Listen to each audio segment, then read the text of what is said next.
Welcome back to my YouTube channel and you are watching the playlist of pharmacology. तो pharmacology जो है वो हम स्टार्ट करेंगे लिपनकॉर्ट से। तो लिपनकॉर्ट की जो बुक है ये हमारे पास 6th एडिशन है और इससे हम जो है वो unit wise and chapter wise इसको लेके चलेंगे।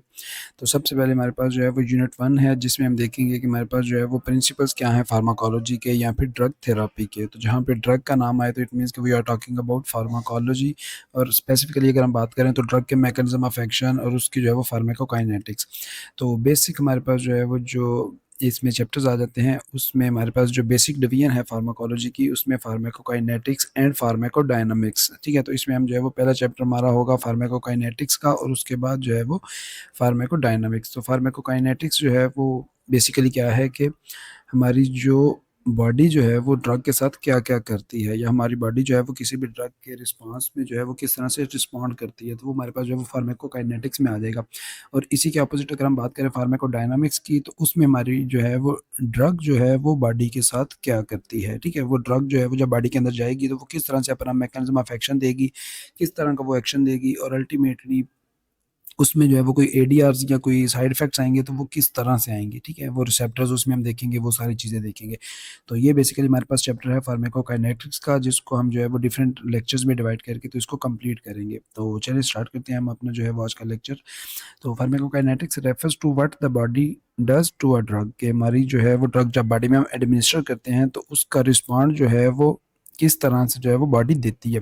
Where as pharmacodynamics describe what the drug does to the body. ठीक है, ये हमारे पास जो है वो दोनों में डिफरेंस आ जाएगा। तो अल्टीमेटली हमारे पास जो फार्माकोकाइनेटिक्स है it's a combination of 4 letters, ठीक है, जिसको हम ADME आदमी के नाम से जो है वो ये डिस्क्राइब कर सकते हैं, जिसमें हमारे पास जो है वो फार्माकोकाइनेटिक्स में absorption, distribution, metabolism and finally excretion या फिर एलिमिनेशन।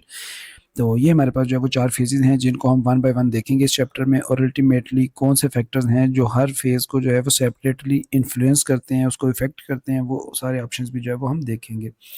तो सबसे पहले हमारे पास जो है वो अब्ज़ॉर्प्शन क्या होती है। फर्स्टली जब भी हमने जो है वो कोई भी ड्रग एडमिनिस्टर की विद इन बॉडी, ठीक है, वो किसी भी रूट से जो है वो हमें एडमिनिस्टर कर सकते हैं, उसको हमने जो है वो देखना है कि वो उसकी अब्ज़ॉर्प्शन कितनी होती है।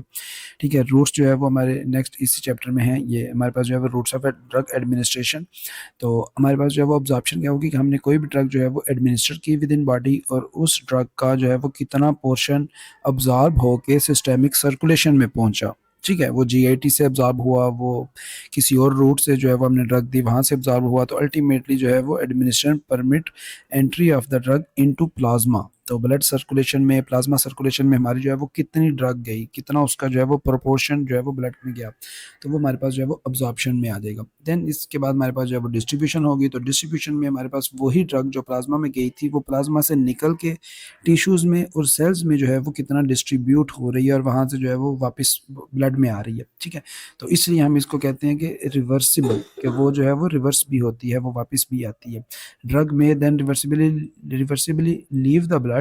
And distribute into interstitial and intracellular fluid. तो इंटरस्टिशियल फ्लूइड, इंट्रासेलुलर फ्लूइड, इसकी जो है वो आपको कॉन्सेप्ट्स क्लियर होने चाहिए। लेट्स सपोज ये हमारे पास जो है वो ब्लड कैपिलरीज है जिसमें जो है वो ब्लड रश कर रहा है, और इसी ब्लड में जो है वो या इसी प्लाज्मा में जो है वो ड्रग पार्टिकल्स हैं, और ये हमारे पास जो है वो कोई एक दो सेल्स हैं जो एग्जिस्ट कर रहे हैं, और इस ड्रग ने जो है वो निकल के इन सेल्स तक जो है वो डिस्ट्रीब्यूट होना है। ठीक है, तो ये हमारे पास जो है वो प्लाज्मा फ्लूइड आ जाएगा, और ये हमारे पास सेल है, तो सेल के अंदर जो फ्लूइड होगा, लिक्विड फ्लूइड, उसको हम कहते हैं इंट्रासेलुलर फ्लूइड। ठीक है, उसको हम क्या कहेंगे, इंट्रासेलुलर फ्लूइड। और जो हमारे पास स्पेस बच जाती है जिसमें से हमारी ड्रग जो है वो होके गुजरती है, उस स्पेस को हम क्या कहते हैं, जो ना तो सेल में आती है ना ही हमारे पास जो है वो ब्लड कैपिलरीज में आती है, तो ये हमारे पास जो है वो इंटरस्टिशियम स्पेस है सारी की सारी। ठीक है, इस स्पेस को हम कहते हैं इंटरस्टिशियम स्पेस, या फिर इंटरस्टिशियल फ्लूइड जो है वो स्पेस में एग्जिस्ट करता है। तो ये हमारे पास इंट्रासेलुलर फ्लूइड, ये हमारे पास जो है वो इंटरस्टिशियल फ्लूइड, ये प्लाज्मा फ्लूइड, जो ब्लड कैपिलरीज में प्लाज्मा जो है वो एग्जिस्ट करता है। तो इस प्लाज्मा से निकल के किसी भी ड्रग का जो है वो इन सेल्स तक जाना, इस इंटरस्टिशियम में जो है वो डिस्ट्रीब्यूट हो जाना, उसको हम कहते हैं कि ये हमारी ड्रग की जो है वो डिस्ट्रीब्यूशन है। ठीक है, और जितनी अच्छी डिस्ट्रीब्यूशन होगी उतना अच्छा जो है वो ड्रग सेलुलर लेवल पे जाके अपना इफेक्ट दे सकेगी। ठीक है, वो हम वन बाय वन इसकी डिटेल देखेंगे। नेक्स्ट हमारे पास है मेटाबॉलिज्म। अब वही ड्रग जिसने जो है वो डिस्ट्रीब्यूट होके अपना जो भी काम करना था, किसी भी मैकेनिज्म ऑफ एक्शन के थ्रू, किसी रिसेप्टर की हेल्प लेके अपना वो मैकेनिज्म देना था, अब वो अपना एक्शन दे चुकी है ड्रग, तो अब उस ड्रग की जो है वो बॉडी में नीड नहीं है, तो अल्टीमेटली उसको जो है वो डिफरेंट एंजाइम्स मिल के उसको मेटाबोलाइज करेंगे, उसको बायो ट्रांसफॉर्म करेंगे और अल्टीमेटली उसको डिफरेंट मेटाबोलाइट्स में कन्वर्ट करके उसको पोलर फॉर्म में कन्वर्ट करके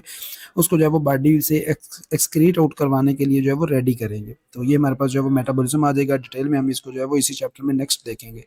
देन हमारे पास एलिमिनेशन, कि अब वो ड्रग जो है वो अब्जॉर्ब भी हो गई, डिस्ट्रीब्यूट भी अच्छे से हो गई, उसने अपना एक्शन भी दे दिया, फिर उसके बाद उसका मेटाबॉलिज्म हो गया। मेटाबॉलिज्म होने के बाद अब जो है वो बॉडी से एक्सक्रीट आउट होगी, ठीक है। तो एक्सक्रीशन जो है वो यूरिन के थ्रू, नेफ्रॉन के थ्रू, किडनीज के थ्रू, बाइल के थ्रू, फीसिस के थ्रू, और भी जो है वो एलिमिनेशन के रूट्स होंगे जो हम इन डिटेल देखेंगे। तो सबसे पहले हमारे पास आ जाते हैं रूट्स ऑफ ड्रग एडमिनिस्ट्रेशन, के रूट हमारे पास जो है वो क्या होता है। रूट अब किसी भी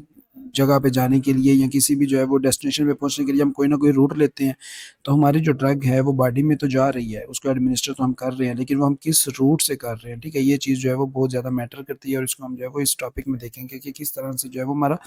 रूट ऑफ ड्रग एडमिनिस्ट्रेशन है, या फिर किस बेसिस पे हम जो है वो रूट को सिलेक्ट करेंगे और वो रूट जो है वो हमें किस तरह से जो है वो एडवांटेजेस और डिसएडवांटेजेस देगा। तो इसको जो है वो कंटिन्यू करते हैं। The route of drug administration is determined by the properties of the drug, for example water और लिपिड सॉल्युबिलिटी, उसकी आयोनाइजेशन, कि वो आयंस की फॉर्म में एग्जिस्ट करता है या उसके ऊपर जो है वो कोई भी चार्ज नहीं है, वो वाटर लविंग है या लिपिड लविंग है, उसकी सॉल्युबिलिटी जो है वो किस में ज़्यादा है, एंड बाय थेराप्यूटिक ऑब्जेक्टिव्स, और हमारे जो है वो थेराप्यूटिक गोल्स क्या हैं, थेराप्यूटिक ऑब्जेक्टिव्स क्या हैं। For example the desirability of a rapid onset, अगर हमें जो है वो रैपिड ऑनसेट होता है कि जब हमारी ड्रग जो है वो काम करना शुरू कर देगी, जब हमें वो रिजल्ट मिलना शुरू हो जाएगा। तो अगर हमें वो ऑनसेट जो है वो रैपिड चाहिए, तो इट मीन्स कि हमें जो है वो कोई ऐसा रूट चूज़ करना पड़ेगा जो हमें फ़ौरन से रिजल्ट देना शुरू कर दे। The need for long term treatment, तो अगर हमारे पास जो है वो कोई लॉन्ग टर्म ट्रीटमेंट की हमें ज़रूरत है, तो उसमें हम कोई ऐसा रूट चूज़ करेंगे जो सेफ़ भी हो और उसके साइड इफ़ेक्ट्स भी जो है वो कम हो, क्योंकि हमने एक लंबे अरसे तक जो है वो ट्रीटमेंट यूज़ करना है। और restriction of delivery to local site, और इसमें जो है वो हम देखते हैं कि अगर हमें किसी एक लोकल साइट तक जो है वो अपना किसी भी ड्रग को डिलीवर करने का जो प्रोसेस है या ड्रग एडमिनिस्ट्रेशन है उसको रिस्ट्रिक्ट करना पड़े,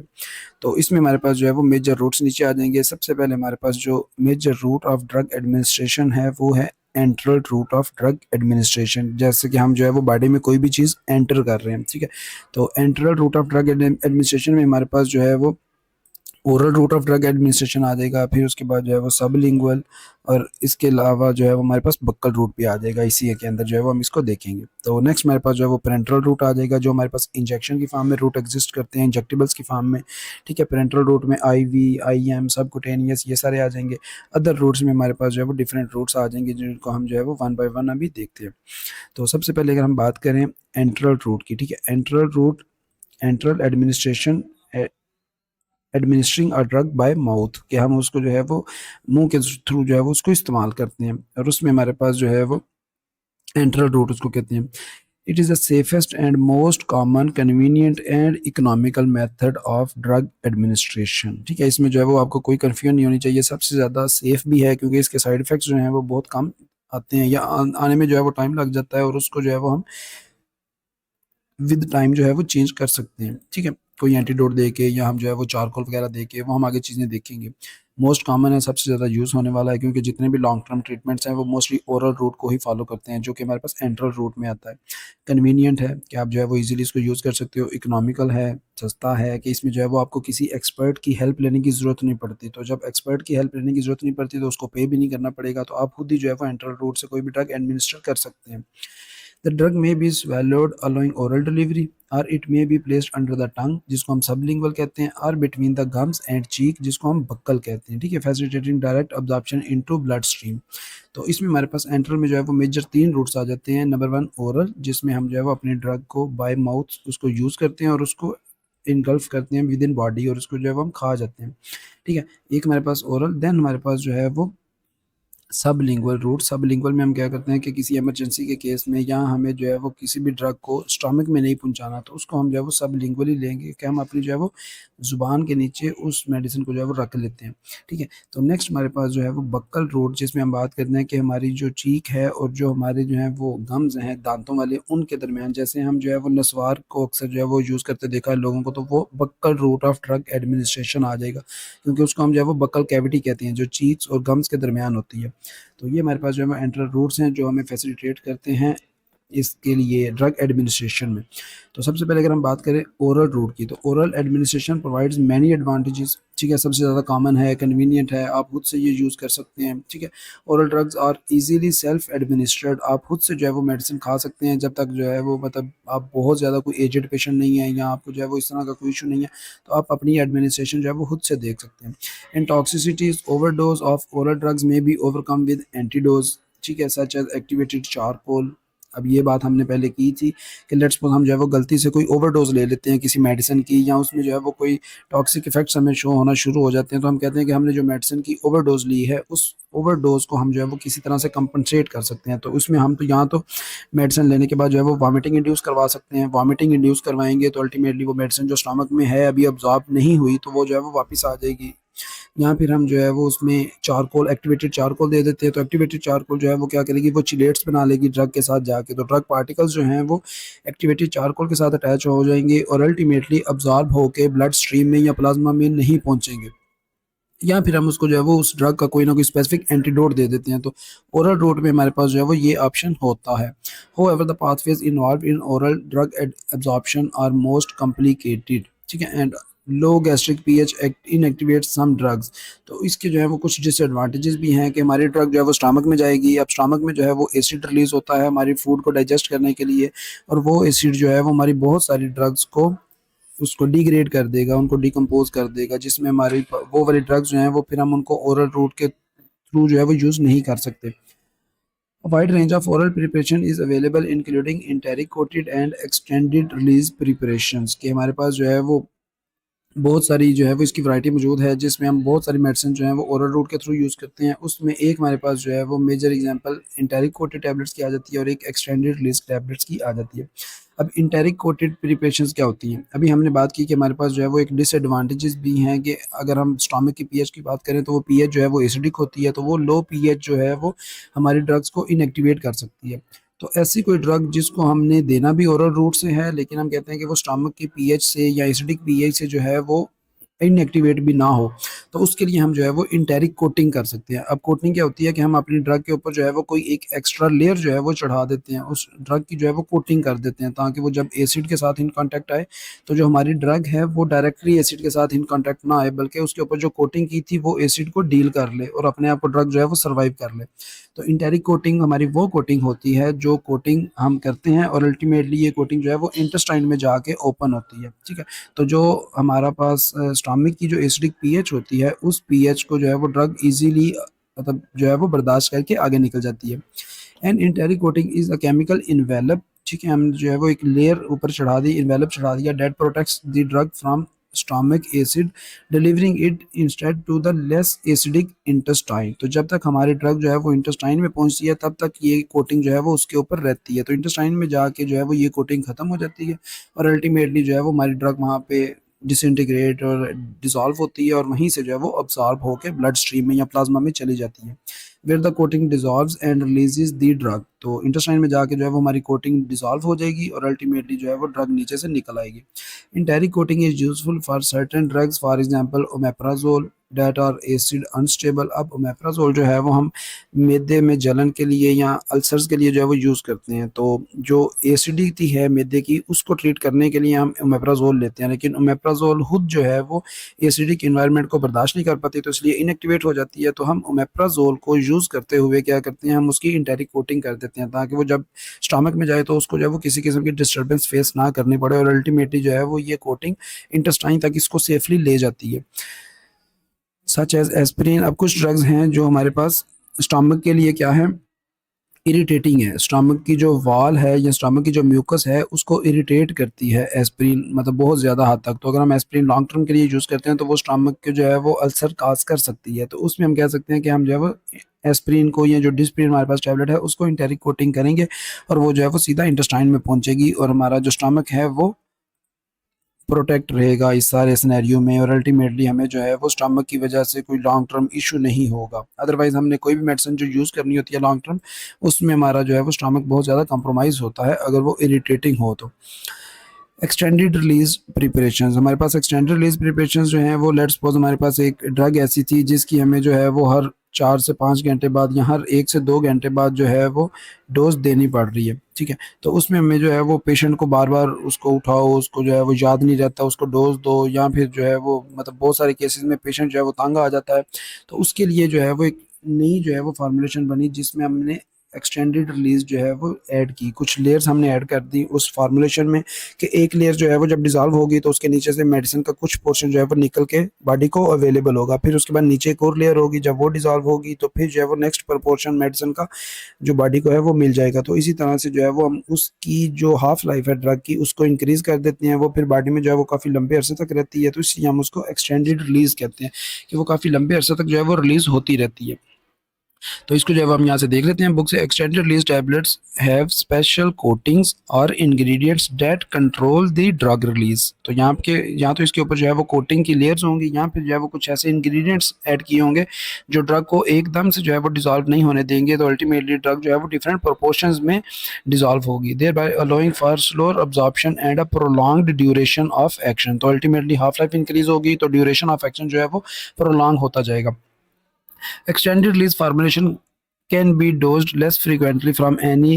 for and may improve patient compliance। तो वही बात है कि बार बार हमें जो है वो डोज नहीं देनी पड़ेगी, पेशेंट भी तंग नहीं होगा, तो पेशेंट खुशी खुशी जो है वो दिन की एक टैबलेट ले लेगा, एज कम्पेयर टू कि उसको जो है वो हर 4 घंटे बाद या 3 घंटे बाद हम उसको जो है वो टैबलेट देने पर मजबूर करें। Additionally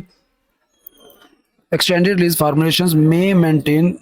concentrations with in therapeutic range over a longer period of time. तो इसमें जो है वो हमें थेराप्यूटिक रेंज के अंदर जो है वो मेडिसिन मिल जाएंगी, हमें जो है वो बहुत ज़्यादा फ्लक्चुएशन नहीं मिलेगी, as opposed to immediate release tablets which may result in large peaks and troughs in दो इन प्लाज्मा। तो इमीडिएट रिलीज जो टैबलेट्स होती हैं उनकी पीक हमें जो है वो बहुत जल्दी मिलती है। तो अल्टीमेटली उस पीक से बचने के लिए हम जो है वो एक्सटेंडेड रिलीज टैबलेट बनाते हैं, जिसमें हमें फ़ौरन से पीक नहीं मिलती, जो फ़ौरन से जो है वो प्लाज्मा में पीक नहीं मिलेगी। तो अल्टीमेटली हमारी जो ड्रग है उसके साइड इफेक्ट्स बहुत कम आएंगे।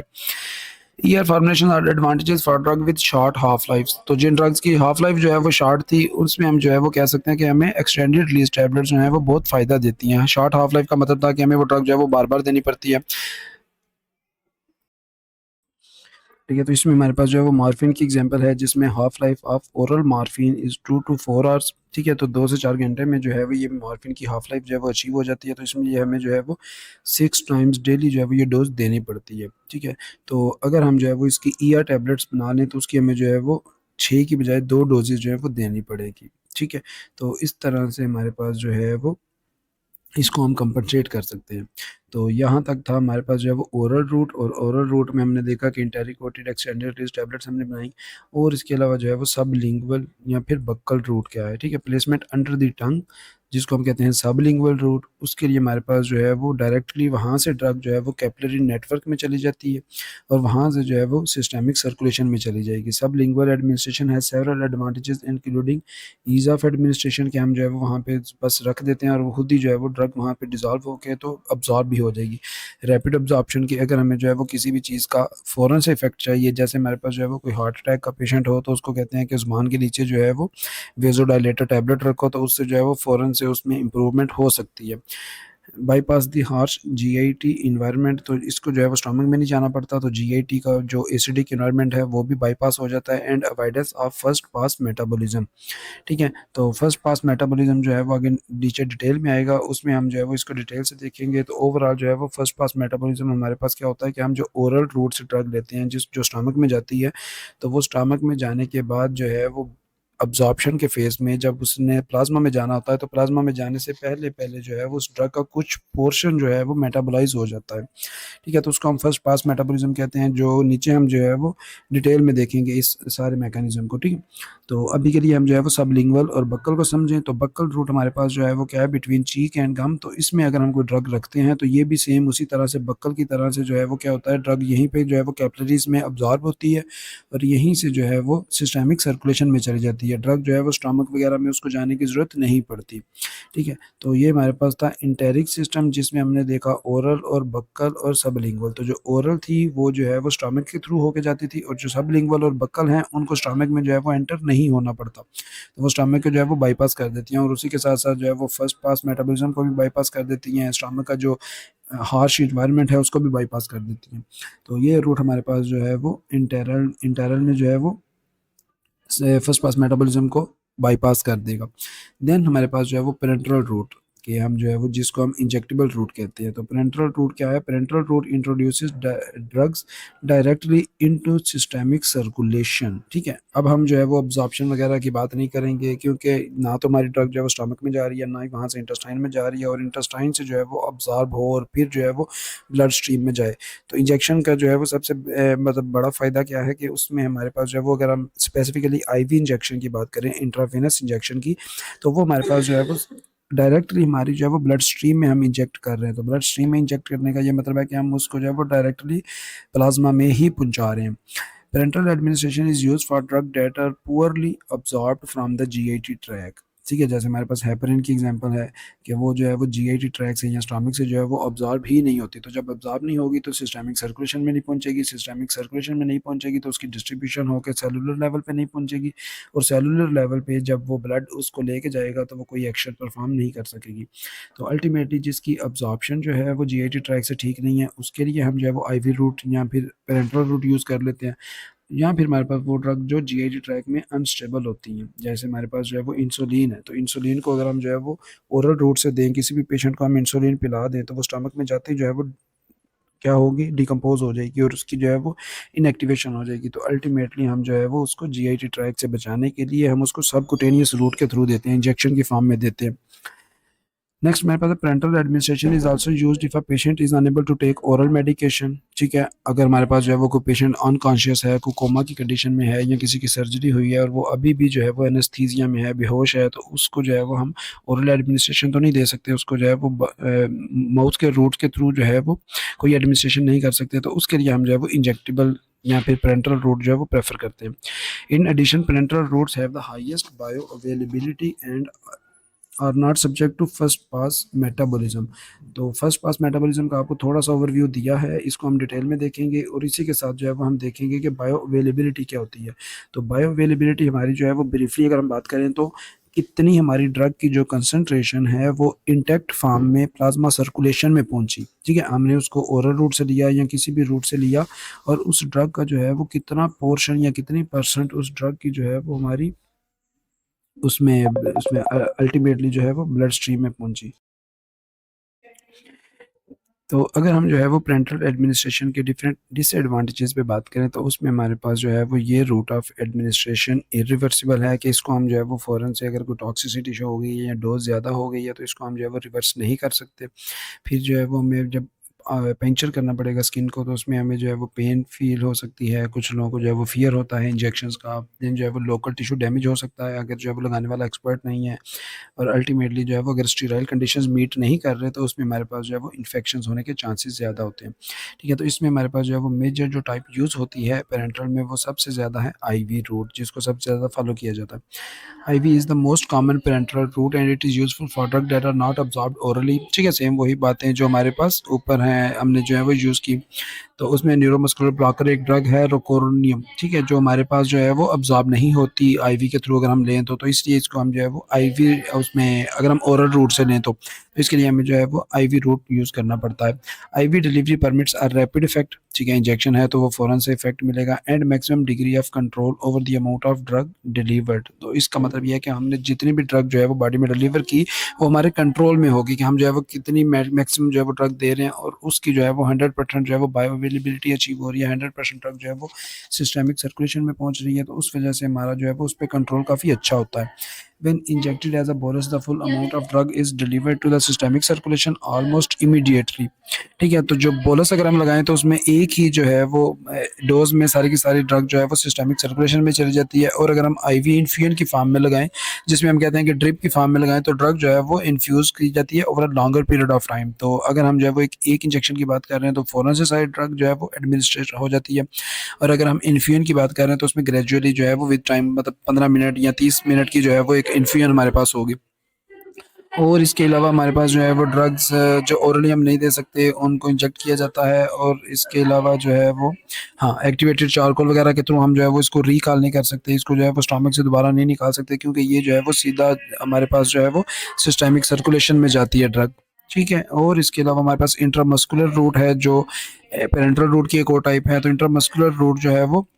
Can be in aqueous solutions, तो इसको हम जो है वो एक्वस सॉल्यूशंस में प्रिपेयर करके तो ये लगा सकते हैं। Which are absorbed rapidly or in specialised depot preparations which are absorbed slowly, तो यहाँ फिर हमारे पास जो है वो स्पेशलाइज्ड जो है वो प्रिपरेशंस होंगी डिपोर्ट, जिनको हम जो है वो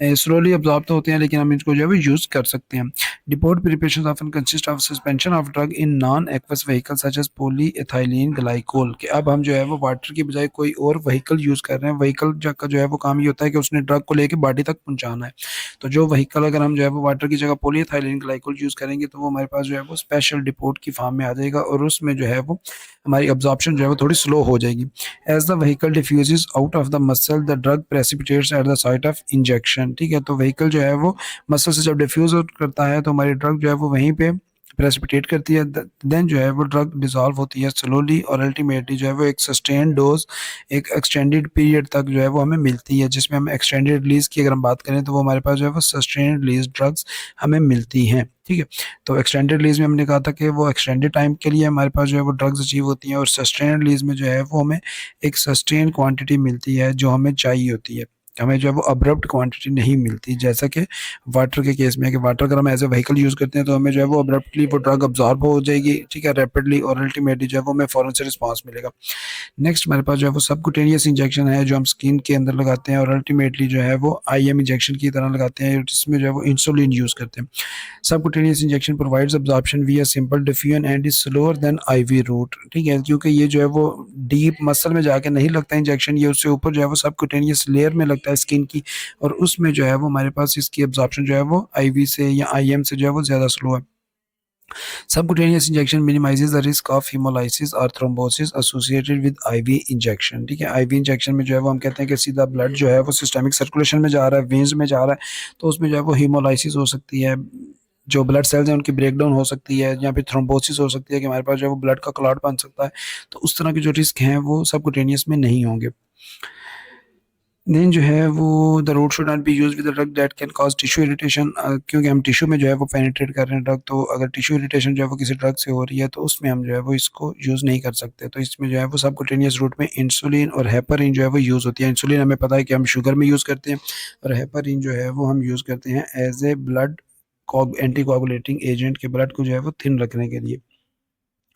तो नेक्स्ट हमारे पास जो है वो अदर रूट्स की अगर हम एग्जांपल देखें तो इसमें इनहेलेशन रूट आ जाएगा, इसमें नेज़ल इनहेलेशन जो है वो आ जाएगा, और अल्टीमेटली इसमें जो है वो intrathecal route, intraventricular route, topical route जो हम स्किन के ऊपर लगाते हैं, ट्रांसडर्मल पैचेस रूट और रेक्टल रूट जिसमें हम जो है वो स्पोस्ट्रीज दे सकते हैं, ठीक है। तो इनकी जो है वो थोड़ा सा ओवरव्यू देख लेते हैं। तो इनहेलेशन रूट जिसमें हम इनहेल करवाते हैं पेशेंट को कि उसको जो है वो सांस लिया, उसी को जो है वो इनहेलेशन रूट के तौर पर यूज़ किया, तो इसमें हम जो है वो अगर हमें कोई ऐसा मतलब इफेक्ट चाहिए जो हमें लंग्स में जो है वो लोकल इफेक्ट चाहिए, किसी को अस्थमा का इशू है, किसी को सीओपीडी का इशू है, तो उसमें हम जो है वो लोकल इफेक्ट अचीव करने के लिए हम ये वाला रूट जो है वो चूज़ कर सकते हैं। फिर हम जो है वो एनेस्थीसिया किसी को देना हो, किसी को जो है वो बेहोश करना हो सर्जरी से पहले, तो उसके लिए हम जो है वो डिफरेंट एनेस्थेटिक गैसेस जो हैं वो यूज़ करवा सकते हैं और इस रूट के थ्रू इनहेल उनको जो है वो करवा सकते हैं हम, ठीक है। तो ये इसमें क्या है, रैपिड डिलीवरी होगी ड्रग की, ठीक है। सरफेस एरिया जो है वो म्यूकस मेम्ब्रेन का बहुत ज़्यादा है जो लंग्स में होता है, और अल्टीमेटली जो है वो उसमें हमें जो है वो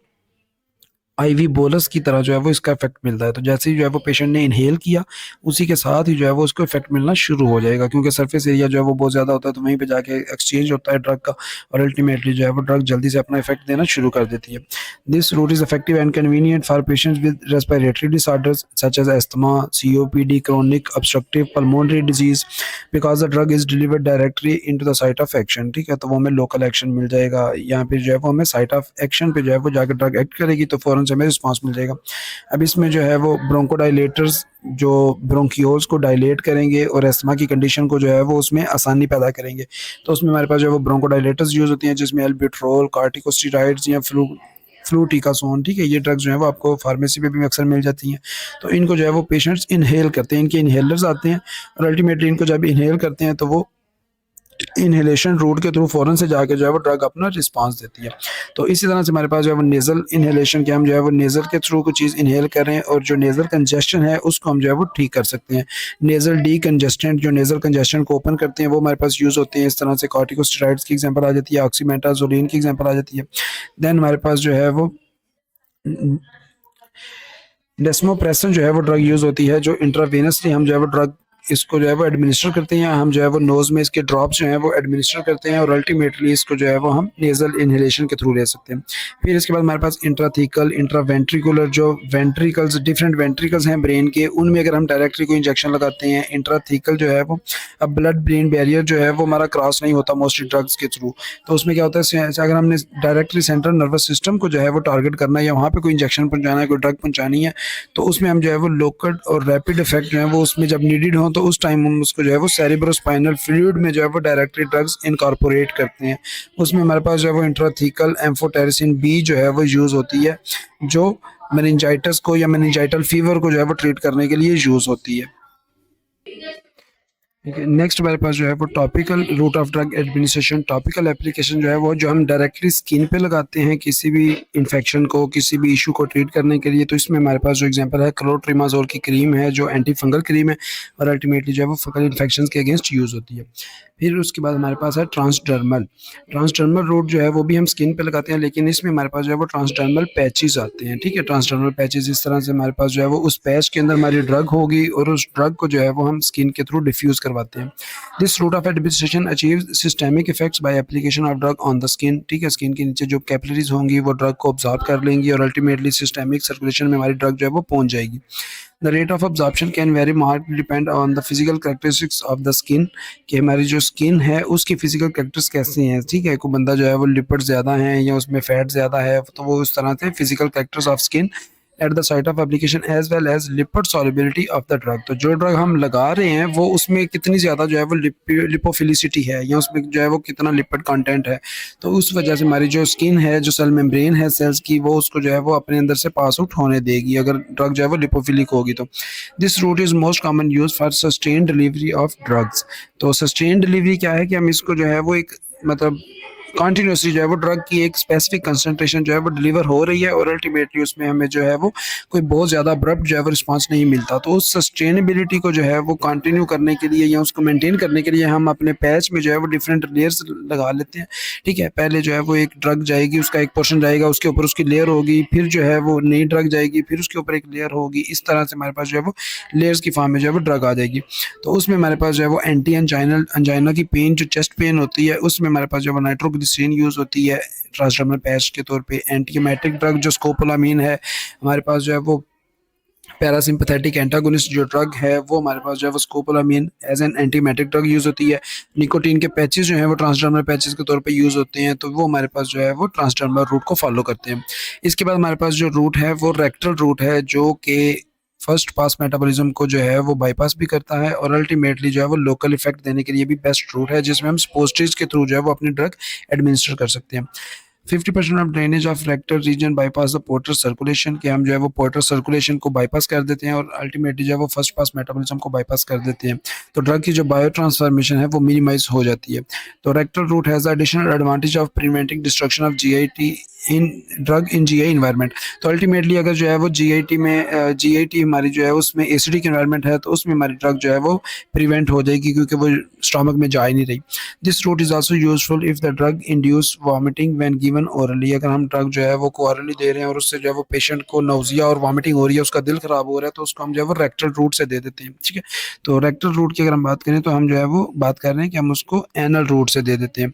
if the patient is already vomiting और द पेशेंट इज़ अनकॉन्शियस, तो भी हम जो है वो ये रूट प्रेफर कर सकते हैं। The rectal route is commonly use to administer anti emetic agents, के हम जो है वो जो वॉमिटिंग को रोकने के लिए जो ड्रग्स यूज़ होती हैं वो हम इस रूट से यूज़ करवा सकते हैं। Rectal absorption is often erratic and incomplete, तो हमारे पास जो अब्जॉर्प्शन होगी रेक्टल रूट से वो हमें जो है वो श्योर नहीं होती कि कितनी हो गई है, और उसकी जो है वो अब्जॉर्प्शन होती भी इनकम्प्लीट है, तो उस वजह से हम उसके में जो है वो अपनी ड्रग को कंट्रोल नहीं कर सकते कि हमने कितनी ड्रग देनी थी और कितनी दे चुके हैं। And many drugs irritate the rectal mucosa, तो ऑब्वियसली जो जीआईटी में हमें जो है वो प्रोटेक्शन मिल रही है वो यहाँ पे किसी हद तक जो है वो रेक्टल म्यूकोजा को ड्रग्स जो हैं वो डैमेज करती हैं। जो यहाँ पे जो इंटरनल लेयर है रेक्टम की, उसको जो है वो हमारे पास जो है वो डैमेज हो सकती है या इरिटेट हो सकती है। देन हमारे पास जो है वो फिगर 1.5 है, जो हमारे सारे जो हैं वो रूट्स ऑफ एडमिनिस्ट्रेशन की जो है वो उनके एब्जॉर्प्शन पैटर्न्स, उनके एडवांटेजेस और डिसएडवांटेजेस जो है वो उनको इस चैप्टर में जो है वो एक्सप्लेन किया गया है। आप इस चैप्टर को जो है वो एक दफ़ा गो थ्रू कीजिएगा ज़रूर। अगर आपके पास जो है वो लिपनकॉट की 6th एडिशन की बुक है या इससे अपडेटेड कोई भी एडिशन की बुक जो है वो आपके पास है तो उसमें आपको ये टेबल मिल जाएगा। आपने यही जो है वो सारे के सारे हमने रूट्स ऑफ ड्रग एडमिनिस्ट्रेशन जो है वो भी फॉलो किए हैं और इन्हीं के जो है वो हमने एडवांटेजेस डिसएडवांटेजेस देखे हैं। तो मज़ीद अगर आपको जो है वो इसमें कोई कन्फ्यूजन होगी आप लोग कमेंट सेक्शन में बता सकते हैं। तो हम जो है वो नेक्स्ट लेक्चर में फार्माकोकाइनेटिक्स का जो है वो टॉपिक शुरू करेंगे जिसमें हमारे पास जो है वो अब्जॉर्प्शन, डिस्ट्रीब्यूशन, मेटाबॉलिज्म और एलिमिनेशन के जो है वो पैरामीटर्स आ जाते हैं।